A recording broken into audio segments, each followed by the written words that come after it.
Rogue tier, we still winning. Magic card, oh, we extending. Dark Law, he still contending. Sunrise, your lights in it. Yugi peoples and fellow members of My Hero Academia, welcome to the commentary.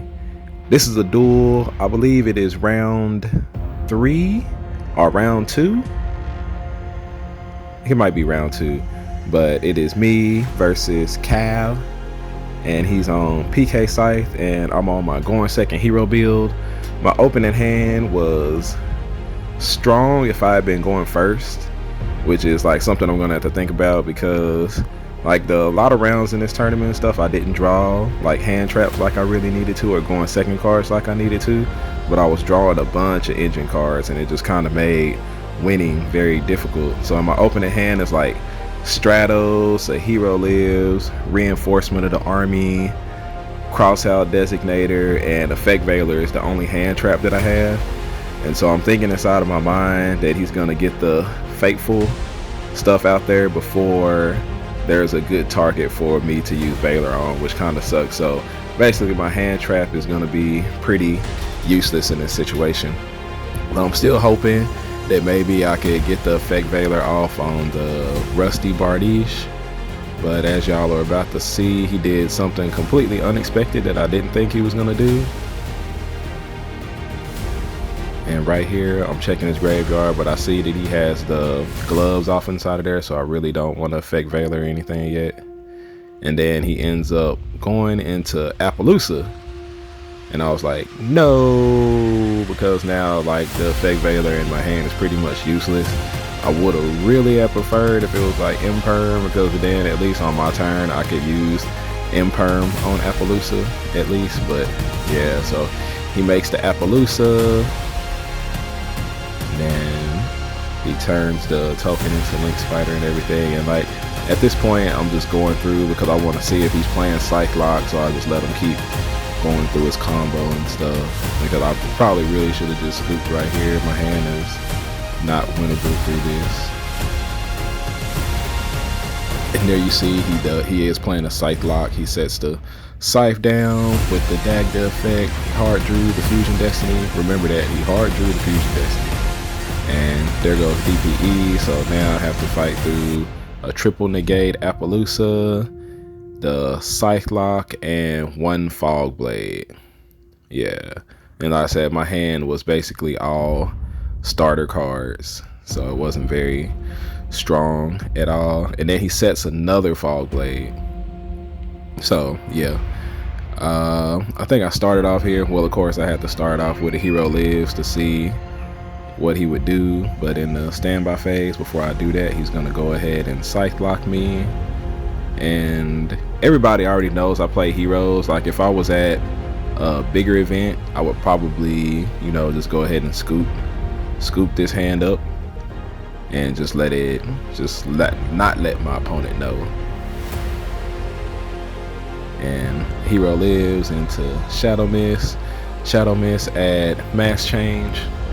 So even though I'm Scythe Lock, you know, I'm the type that not necessarily just gives up easily. We'll go ahead and summon Stratos, activate his effect. He's gonna negate with Appaloosa, so now the Appaloosa is weak enough to where I can just attack over it with Stratos. So that's what I'm gonna go ahead and do. And unfortunately, Shadow Mist is not really strong enough to attack over anything else, so I know that this turn I'm definitely not gonna be able to OTK him. So I add Vion to my hand for next turn by using Rhoda, and I believe I drew mass change for turn. So now I have 2 mass change in hand, and so I kind of have a play for next turn. And I also set, what is the other card? Oh, I set the crossout designator, but there didn't end up being, I think it just ended up being useful. So standby phase, DPE comes back, and now I'm just kind of waiting. He's going to activate the Ancient Cloak to add. I'm going to chain mass change, target Shadow Mist so that I can try to get a Vanish from his hand with Dark Law. Okay, so at this point the only card that he knows is the mass change, because I added it off of Shadow Mist, so he doesn't know what my other 2 back row are, and he's trying to decide if he should go ahead and to respond with DPE.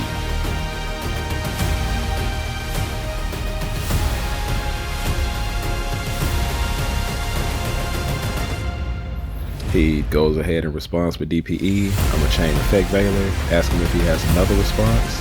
And because I know he has the Fog Blade set, I'm gonna go ahead and chain my other mass change on targeting Stratos. So Stratos, I'm gonna go into Mass Hero Blast in attack position. Then Shadow Mist, I'm gonna sub him out for Darklaw. And he's reading my blast, you know, you don't really see that hero too often. So now the chain link can resolve, or well, yeah, almost pretty much. So now at the end of the chain link, we're gonna go ahead and activate more effects. I believe I went chain link 1 Shadow Mist, then it was 2 Blast, 3 Darklaw. And I think there was a little bit of confusion here because he didn't know that Mass Hero Blast had an effect on summon. I guess like he had just read it, but he thought at this point I was activating Mass Hero's Blast effect to bounce his back row when I was activating it to half the attack of DPE. And then he's gonna chain link 4 the Fog Blade, and then I'm gonna chain link 5 Mass Hero Blast effect to bounce it back to his hand. And that's when he's asking why he thought I'd already activated it, but it wasn't me. I already activated it. I was activating the effect to have DPE. So now the chain link can resolve. Darklaw, I end up hitting Ash, the card I definitely didn't want to hit because he had activated Stain Greaves, and I was hoping to hit something like one of those, and out comes the Torn Scales. I add Honest Neo so that he can't just like attack over it with some monster, but unfortunately the Break Sword is going to be able to out the Darklaw, and I just didn't have enough to be able to fight through this game. But I felt like my plan in general was pretty okay because I knew he had the Fog Blade set and I didn't want it to negate my Darklaw, and that's why I went into the Mass Hero Blast so that I could bounce it and keep Darklaw from getting attacked over if I could. But of course he just had too many resources, and there was no way that I could just end up winning this game when my only hand trap was Effect Veiler through Scythe. Yeah. So you can see he goes through after he pops the Darklaw. He's gonna add the rest of this stuff. At this point, I'm just trying to see maybe if he's playing Dragoon off in here too, or like what else he's willing to reveal inside of his deck. And I see a Time Thief Redoer. Not cool. Then he goes and activates Celestial Effect. I feel like at this point I've just seen enough, so we're just gonna go into the side deck here now. Now, when I'm side decking, I'm trying to kind of decide if I'm gonna stick with my guns and continue being a going second deck, or if I'm gonna go first and try to bring out Darklaw to prevent a lot of the PK stuff from going off. Now, I did win the dice roll and I decided to go second, which was surprising to him. So I'm thinking when he's siding, he's probably gonna think that I'm gonna decide to go first so that I can get Darklaw out there. So I assumed that he was siding in a bunch of going second cards. But me, I'm gonna go ahead and decide to stick to my guns, and I'm gonna stick with going second. I'm gonna side in my Gammas. I think I sided out the emergency call package also. It's because it hadn't really helped me or did too much during this point, and I wanted to have as many hand traps as possible to stop his PK engine and stop the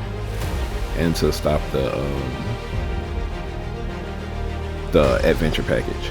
So I'm siding for going second because my extra deck in my main deck is really not built for going first at all. Like if my opponent goes me to go first, like my inboard is not very strong because I didn't have room. I didn't make room to fit Dangerous inside of my extra deck. So, you know, it's really hard to first turn Darklaw with this deck when my normal summon is pretty much Vion. So I let him go second. My opening hand was really good. Well, I guess it was pretty good. I opened up with Nib, and 2 gammas and a starter to be able to start the turn. So like at this point I'm like, ooh, I'm gonna be able to gamma him, and my driver is gonna end up going to the graveyard because of Nib. So my other gamma that I have in hand will still be live. So that was the plan. He starts off with the adventure stuff, and here it comes. I'm not worried because I actually drew, you know, hand traps, enough hand traps this time to be able to fight his board. So I'm gonna let him go through all the motions here. It's like when he did that, I was like, oh, okay, his hand is actually not all that strong, so it should be easy for me to get this game pretty much. And I really wanted to make sure I got the nib off on the torn scales so that it would get banished and not go to the graveyard. But here, I'm not sure. It took a moment right there for a little bit because he was trying to decide what his best play was, or maybe he was waiting to see if I would nib him, or kind of what was going to happen at this point. But like I said, I really wanted the torn scales to be banished. So right here at this point, I'm gonna go ahead and nib. He's gonna activate Griffin. I'm gonna train Gamma. I didn't draw the driver, so good. So that's going to negate the Griffin and destroy it, and then Nib is going to resolve and tribute everything. So like I said, it puts my driver in the graveyard. So at that point, you know, like I said, I really wanted to make sure the torn scales got banished, and he doesn't have any follow-up after that. Equips the Draco back because the Nib token, I thought he was going to do, like, I was just hoping he didn't have an extender to be able to go Link Spider and stuff also. So I'm gonna summon Vion and try to activate his effect. He's got the Fog Blade.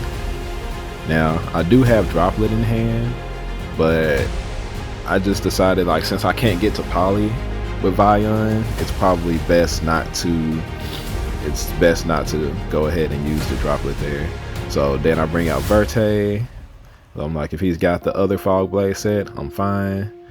Activate Verte effect, send for cost, and of course it's the other Fog Blade, and this is why I saved the Droplet so that I could get the Verte off the board, have the tokens attack, and have my Verte effect resolve.